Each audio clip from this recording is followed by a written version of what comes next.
नमस्कार, मैं भावना। चलिए देखते हैं झारखंड की 15 फटाफट बड़ी खबरों को। झारखंड में अक्टूबर में होंगे पंचायत चुनाव, खाली सीटों के लिए चुने गए पंचायत प्रतिनिधि। झारखंड में अक्टूबर के महीने में पंचायत चुनाव होने वाले हैं। इसमें खाली सीटों के लिए पंचायत प्रतिनिधि चुने जाएंगे। राज्य के मुख्य निर्वाचन आयुक्त डीके तिवारी ने इस संदर्भ में सभी उपायुक्तों को पत्र भेजकर अभी से तैयारी शुरू करने का निर्देश जारी किया है। बोकारो जिले में 104 वार्ड सदस्यों की सीट खाली है। 1500 से अधिक स्थानों पर चुनाव कराए जाएंगे। शिबू सोरेन के लोकपाल मामले की सुनवाई अब 29 सितंबर को। झामुमो के अध्यक्ष शिबू सोरेन से जुड़े लोकपाल मामले में 18 सितंबर को दिल्ली हाई कोर्ट में सुनवाई नहीं हो सकी। अब जस्टिस सुब्रमण्यम प्रसाद की अदालत ने शिबू सोरेन की याचिका पर 29 सितंबर को बहस होगी। गौरतलब है कि सोमवार को ये मामला सुनवाई के लिए लिस्टेड था, लेकिन कोर्ट की ओर से समय नहीं दिया गया। शिबू सोरेन की ओर से सीनियर एडवोकेट कपिल सिब्बल और एडवोकेट प्रज्ञा सिंह बघेल दलील पेश कर रही हैं। कुड़मी समाज आने से रोकेंगे रेल, कई ट्रेनों के मार्ग बदले गए। एसटी के दर्जे की मांग को लेकर आज से झारखंड के कुड़मी एक बार फिर से रेल पटरी पर बैठेंगे। इस बार ये आंदोलन अनिश्चितकालीन होगा। इस संबंध में सोमवार को टोटमी कुड़मी विकास मोर्चा द्वारा होटल गंगा आश्रम में प्रेस वार्ता की गई। मोर्चा अध्यक्ष शीतल ओहदार ने कहा कि कुड़मी जन्मजात आदिवासी है, लेकिन सरकार द्वारा हमें आदिवासी का मान्यता नहीं दी गई है। महिला आरक्षण बिल को कांग्रेस ने कहा सबसे बड़ा जुमला। केंद्र की मोदी सरकार ने मंगलवार को नई संसद भवन में महिला आरक्षण बिल पेश कर दिया, लेकिन इसे लेकर केंद्र सरकार की नीयत पर बड़ा सवाल खड़ा हो गया है। लोकसभा चुनाव से पहले अब महिला आरक्षण बिल को केंद्र सरकार का चुनावी मास्टर स्ट्रोक कहा जा रहा है। वहीं कांग्रेस ने इससे पीएम मोदी का अब तक का सबसे बड़ा जुमला करार दिया है। केबीसी में रांची की मधुरिमा ने जीती लाखों की धनराशि। केबीसी की हॉट सीट पर रांची की मधुरिमा थी और सामने सदी के महानायक अमिताभ बच्चन। रंग बिरंगी नीली रोशनी में प्रश्नों का बौछार मधुरिमा के लिए ये सपने जैसा था। सालों का ये सपना सच हो रहा था। ये अलग बात है कि मधुरिमा ने केबीसी यानी कौन बनेगा करोड़पति की हॉट सीट से 3,20,000 रुपए ही जीता है। ऋषि सुनक सरकार से झारखंड की बेटी को मिली 75 लाख की स्कॉलरशिप। सरायकेला खरसावा जिले के आदित्यपुर स्थित आशियाना निवासी छात्रा धन्या शशि कुमार को ब्रिटिश सरकार ने कंप्यूटर से मास्टर डिग्री करने के लिए 100% छात्रवृत्ति प्रदान की है। यह राशि लगभग 75 लाख रुपए है। झारखंड और बिहार के स्टूडेंट्स के लिए खुशखबरी, फ्री में मिलेगा unlimited high speed data.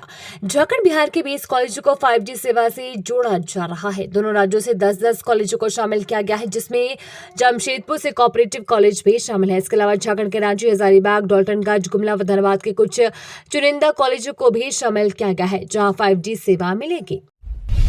Jharkhand high court ने नहीं माना विवाहिता के दूसरे पुरुष से शारीरिक संबंध को बलात्कार। झारखंड हाईकोर्ट के जस्टिस सुभाष चंद्र की अदालत ने क्रिमिनल रिवीजन याचिका पर सुनवाई के बाद फैसला सुनाया। हाईकोर्ट ने निचली अदालत द्वारा डिस्चार्ज पिटीशन खारिज करने का आदेश सहित न्यायिक कार्यवाही को भी निरस्त कर दिया। अपने फैसले में कहा कि शिकायतकर्ता पहले से विवाहित थी और दूसरे पुरुष के साथ शारीरिक संबंध बनाने के परिणामों से परिचित थी। कोर्ट ने यह भी स्वीकार करने से इनकार किया कि आरोपी अभिषेक कुमार पाल ने गुमराह कर महिला को सहमत किया था।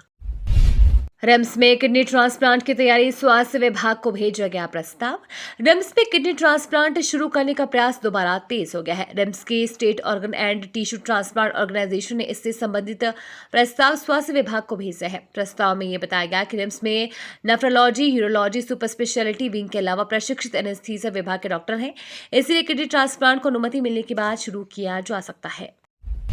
2024 में झारखंड में बदलाव को लेकर टाइगर जयराम महतो ने रांची में भरी हुंकार। झारखंडी भाषा खतियान संघर्ष समिति के केंद्रीय अध्यक्ष टाइगर जयराम महतो ने ईईएफ मैदान टाटी सिलवे में आयोजित जनसभा को संबोधित करते हुए कहा कि झारखंड के मूल निवासियों के हक व अधिकार छीनने वाले अब अपना नया ठिकाना ढूंढ ले। झारखंड के लोग 2024 में बदलाव के लिए तैयार है। जयराम ने बदलाव संघर्ष सभा में कहा कि राज्यवासी अपनी भाषा, अपनी पहचान, विस्थापन एवं नियोजन को लेकर संघर्षरत है। झारखंड में कर्मा पूजा में जावा उठाने की परंपरा का हुआ शुभारंभ। झारखंड का एक प्रमुख त्योहार है सरहुल के बाद कर्मा झारखंड का दूसरा सबसे बड़ा प्रकृति पर्व है। यूं तो कर्मा पर्व भाद्र मास की एकादशी तिथि को मनाया जाता है, लेकिन इसका उल्लास 5-7 दिन पहले ही शुरू हो जाता है। इस साल प्रकृति की उपासना का महापर्व कर्मा पूजा 25 सितंबर को मनाया जाएगा। हालांकि झारखंडी परंपरा और संस्कृति के अनुसार इसकी शुरुआत 19 सितंबर से हो चुकी है। ऐसे तो कर्म पर्व प्रकृति की पूजा है, लेकिन इसे भाई बहन के प्यार के प्रतीक के रूप में मनाया जाता है। झारखंड में कर्मा के लिए मिट्टी लाने गए 4 बच्चों की तालाब में डूबने से मौत। झारखंड के गिरिडीह में बड़ा हादसा हुआ है। पंचमा थाना इलाके के हंडाडीह में मंगलवार को एक साथ 4 बच्चों की मौत तालाब में डूबने से हो गई है। मृतकों में ओम प्रकाश राणा की 17 साल की बेटी संध्या कुमारी और 15 साल की दिव्या कुमारी समेत 2 और शामिल है। हालांकि 2 और बच्चों के नाम फिलहाल सामने नहीं आ पाए हैं, जबकि एक बच्ची पूजा कुमारी खुद को किसी तरह बचाने में सफल रही। कमल खिलाने के लिए मैदान में उतरेंगे बीजेपी के पूर्व कालिक विस्तारक। झारखंड में आगामी लोकसभा चुनाव में सभी 14 सीटों पर जीत का लक्ष्य तय कर भाजपा आगे बढ़ रही है।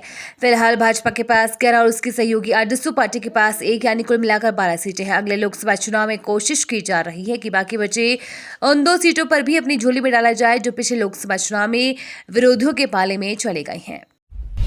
जियो एयर फाइबर लॉन्च 8 मेट्रो शहरों में किया गया शुरू। रिलायंस जियो की नई इंटरनेट सर्विस जियो एयर फाइबर लॉन्च हो गई है। कंपनी के चेयरमैन मुकेश अंबानी ने इसका ऐलान हाल ही में रिलायंस के एजीएम में किया था। उन्होंने जानकारी दी थी कि गणेश चतुर्थी पर इस सर्विस की शुरुआत की जाएगी।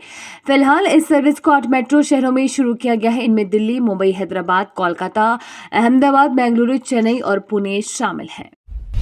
हो गई नई शुरुआत, सेंट्रल विस्टा को मिला संसद का दर्जा। नए संसद भवन यानी सेंट्रल विस्टा को भारतीय संसद की मान्यता मिल गई है। इसके संबंध में लोकसभा स्पीकर ओम बिरला का गजट नोटिफिकेशन जारी कर दिया गया है। नोटिफिकेशन में कहा गया है कि लोकसभा अध्यक्ष को ये नोटिफिकेशन जारी करते हुए प्रसन्नता हो रही है कि संसद भवन परिसर में प्लॉट नंबर 118 जो कि मौजूदा संसद भवन के पूर्व में स्थित है, उसे अब से नए संसद भवन के रूप में मान्यता दी जाती है। ये तो थी आज की बड़ी खबरें। अपने गांव या शहर की न्यूज देखने के लिए हमें कमेंट्स में जरूर बताएं कि आप न्यूज को कहां से देख रहे हैं।